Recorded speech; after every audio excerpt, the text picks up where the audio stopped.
Сәлем баршаңызға. Бүгін өте дәмді әрі әдемі көрінетін солянка көжесін дайындайтын боламыз.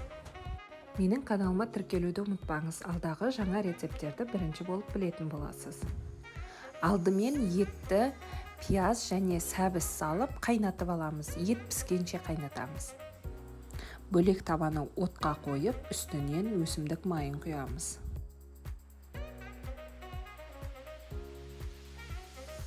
Майымызды қызытып, үстіне шұжықтарымызды кольцо ретінде турап, қызарғанша қуырып аламыз. Екі беті де қып-қызыл болуы қажет.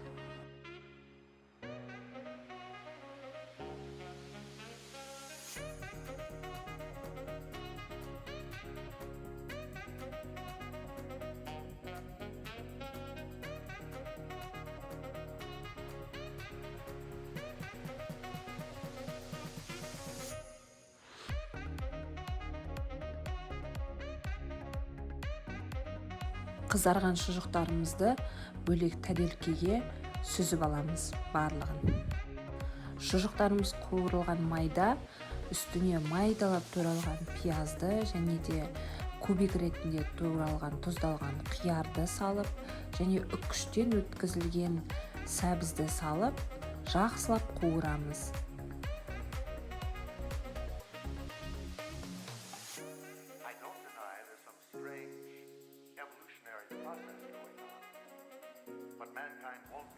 Сөлінің бәрі шығып, жақсылап қуырылуы қажет.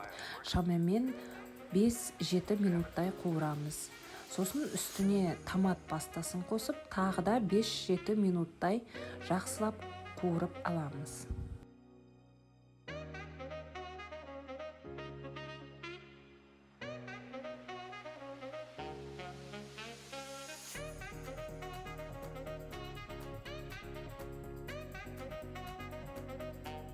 Сосын қуырмамызды оттан алып, сорпамызды қоямыз. Сорпаның үстіне қуырмамыздың барлығын саламыз. Менде кішкене асты күйіңкіреп кетті. Сосын үстіне 1 стақан қиярдың тұздалған суын және 1 стақан зәйтүннің тұздалған суын қосамыз. Сүйектері жоқ зәйтүндерді саламыз және де піскен етті майдалап турап саламыз. Одан кейін қуырылған шұжығымызды да саламыз. Сөйтіп жақсылап араластырып 15-20 минуттай қайнатып, ақырын отта пісіреміз. Піскеннен кейін кішкене қойып қойсаңыз да болады, немесе ертесі күні ішсеңіз де өте дәмді болады. Сіздермен болған Құндызай, астарыңыз дәмді болсын.